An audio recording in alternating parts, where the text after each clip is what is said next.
Greetings, everyone. Now, I've been promising for a long time a video on my proposal for a Metal Gear 2 Solid Snake remake. And that video is looking like it's going to be quite a big affair. It may have to be split up into multiple videos because, as far as I'm concerned, the story of Metal Gear 2 is pretty much like it's the center point for this universe. This is where all the important stuff happens. It's called back. It's like it's got its very own Empire Strikes Back moment. It's epic in scale. You have father fighting son. You have best friend fighting best friend, and the battles and the fights are epic. And I want that to feel epic when I do that video. I want to really put across my ideas of being for this absolutely epic game. And in thinking about that, I tend to often have these offshoots of ideas, like my head goes into that crazy Metal Gear Solid universe place that I get my mind into, and I come up with these like weird little offshoots. And today I was scripting the Metal Gear 2 video, and I just had this sort of hankering to talk about one of the characters from Metal Gear 2 and how I would put them in their own spin-off game that resembles what Konami did with Ground Zeroes. Now, as you know, Ground Zeroes is very much a part of Metal Gear Solid 5, the Phantom Pain. Ground Zeroes and Phantom Pain together equate to Metal Gear Solid 5, but it's really strange. You could include Peace Walker in that as well, I suppose. Peace Walker, Ground Zeroes, Phantom Pain kind of form together to create the entity that is Metal Gear Solid 5. It's kind of a strange thing, and I mean, I love it for its strangeness, but you have to admit that one of the fundamental things about the Metal Gear universe is it's quite bonkers. And so with that in mind, there's a piece of Metal Gear Solid history that some people would probably rather forget. It was a game called Metal Gear Survive, and I know that the shoulders of some of you may drop at the very mention of that game. It's loved by some, I would say a small number. It's absolutely reviled by others. It's considered to be anything from a harmless bit of fun to a complete slap in the face. And I don't hold any kind of real strong opinions. I'll be honest, I do have that game, and I've played through a bit of it. It did start to lose me. It goes completely off on a tangent. And, it's not Metal Gear. It's nice to be on the Fox engine. It's nice to be doing Metal Gear type things. But it's not, is it? Let's be honest, it's not really a Metal Gear game. But it did kind of get me thinking. And I don't know, I have these weird sort of notions that Metal Gear Survive could have a sequel. And just because Metal Gear Survive was terrible, it'd be quite cool if Metal Gear Survive 2, let's call it that, was awesome. So how would they make it awesome? And what did they get wrong with Metal Gear Survive? Well, to make it awesome, what you do is this. You lean into current and established Metal Gear Solid lore.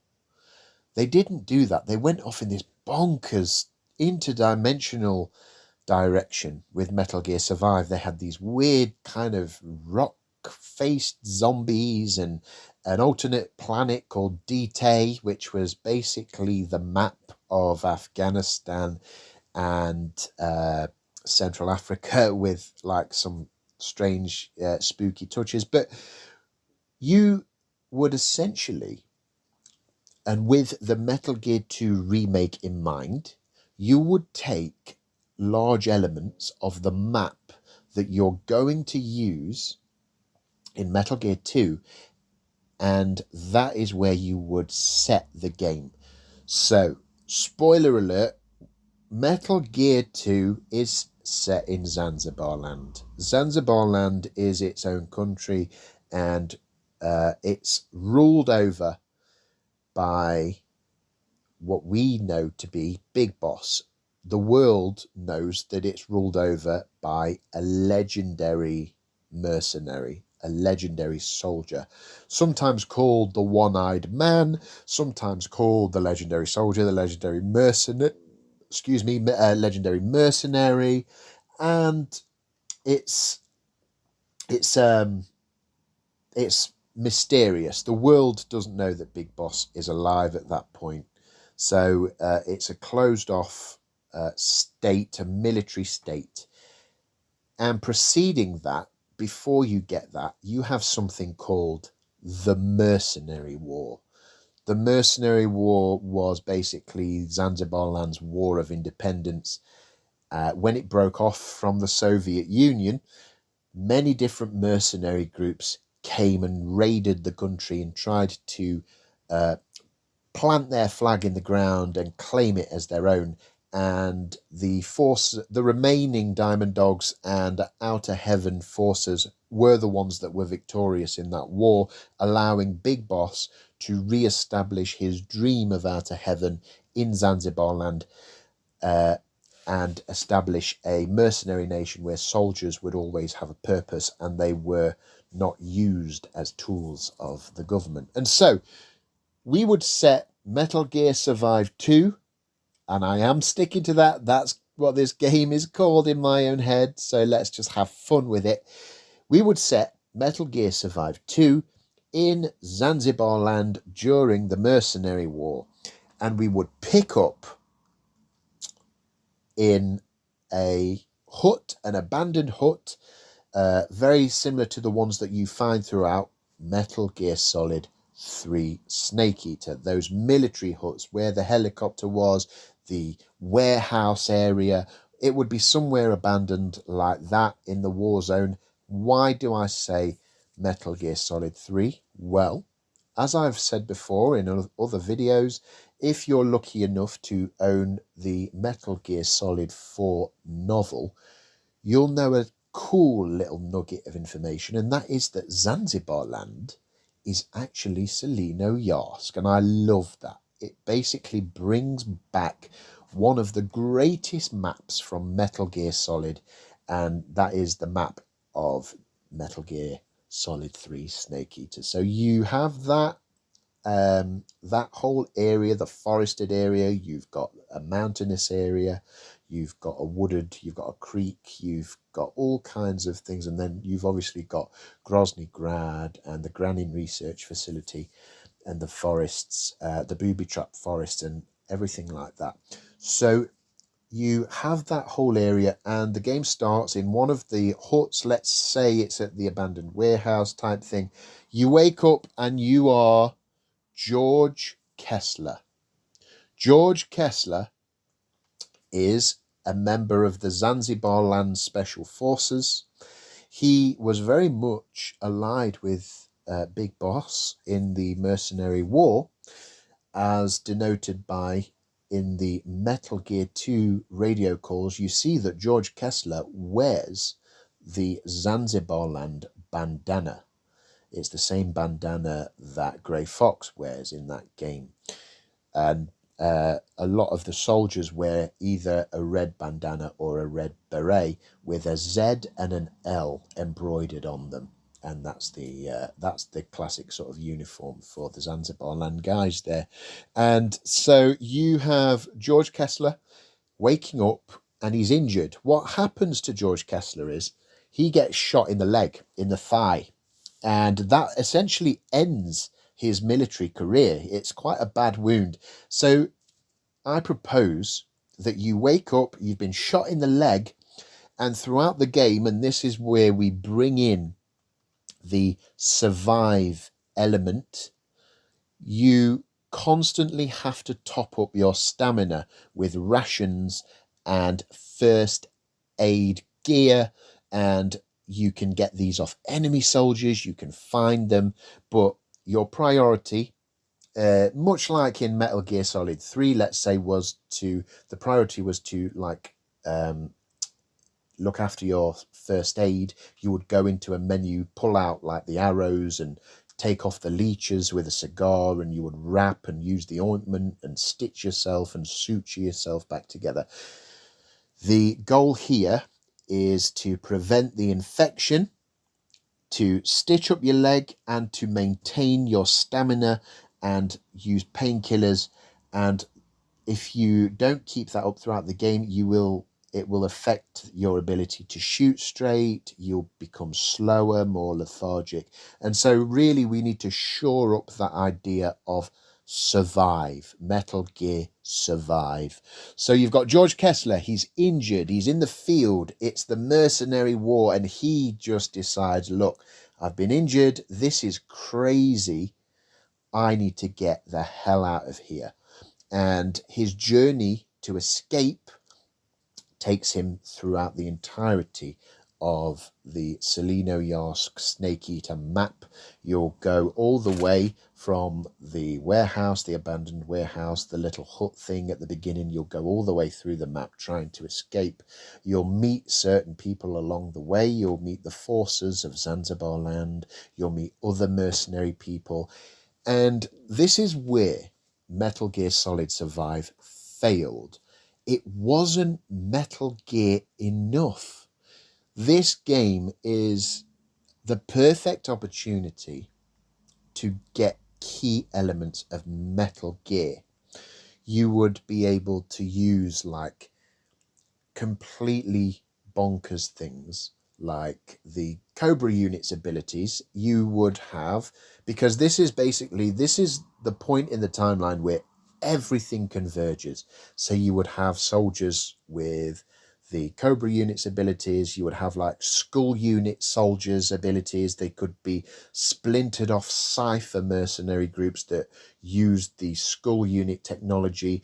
There could be people using early cyborg ninja technology. There would be mechs. There would be arm suits. There would be the walker gears. There would be all kinds of crazy things. Metallic Archaea. You know, one of the sort of scariest things in the Phantom Pain is when you fight Sahelanthropus, and like the Metallic Archaea makes the landscape red. The sky goes blood red and it's misty. It looks like an apocalypse is happening around you. And so all these things, all these very Metal Gear things, are basically what gives George Kessler the opinion of, look, I'm injured. This is not the kind of war I want to fight. I want to get the hell out of here. And he's basically deciding he's going to escape this Metal Gear crazy war that is happening here in the mercenary war in Zanzibar land. So the story is the story of a member of the radio team from Metal Gear 2. It's how he escaped the war, and you see it from his point of view.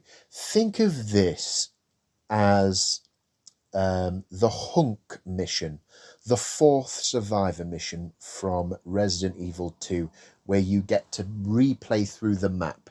Now, Hunk's mission in Resident Evil 2 is a much quicker run through of the map than the run through with Leon and Claire, but you do get to see key features along the way, and you would get to do this here with Kessler. You would go through the map that you will play in the proposed Metal Gear 2 remake. So think of this as a little wink and a nod to the concept of Metal Gear Survive, but it's much more Metal Gear. It's much more survive, in air quotes, and it's a precursor to the main release, which will be the remake of Metal Gear 2, which would follow on from my video of the remake of Metal Gear. And if you haven't watched that video, please do go and watch that video of my proposal for a remake of Metal Gear. So that was just, I guess it's kind of like a brainstorm that came to me as I was scripting the remake video for Metal Gear 2. This would have very sort of Apocalypse Now themes. So like in Apocalypse Now, where you're traveling up that river and you see elements of the Vietnam War, but it just gets crazier and crazier, more bizarre. And you'll remember that if you've seen that movie, they go to a place where there's just no one's in control. It's just soldiers that have sort of lost their mind. And there's even like circus music. There's fairy lights tapered around a bridge, and it's all just really crazy. Everyone's smoking drugs and taking hallucinogens, and things get crazier and crazier. And it really shows the madness of war. And this is a great opportunity to really see the madness of Metal Gear and the Metal Gear universe and the crazy technology. Because one thing we haven't really seen is all these crazy little bits of ridiculous tech. Imagine if they were all utilized in one theater of war. It would be hellish. It would be like a sci-fi hellscape of chaos. And that's what I want to see from a game with Survive in the title. That's my proposal for Metal Gear Survive 2. I hope you enjoyed it. Remember, this is all just for fun. This is all just coming out of one Metal Gear fan's crazy brain. And please do stick around. I know I've been promising for a while now. It's a big undertaking. Metal Gear 2, the remake video proposal, will be coming very, very soon. If you enjoyed this video, if you like brainstorming with me in these crazy ways, if you love this universe and this franchise, please consider giving me a like, a subscribe. You can send a comment. I try to reply to as many comments as I can. I love talking about Metal Gear. I love this franchise. And if you do, please stick with us. All right, guys, until next time, see you later.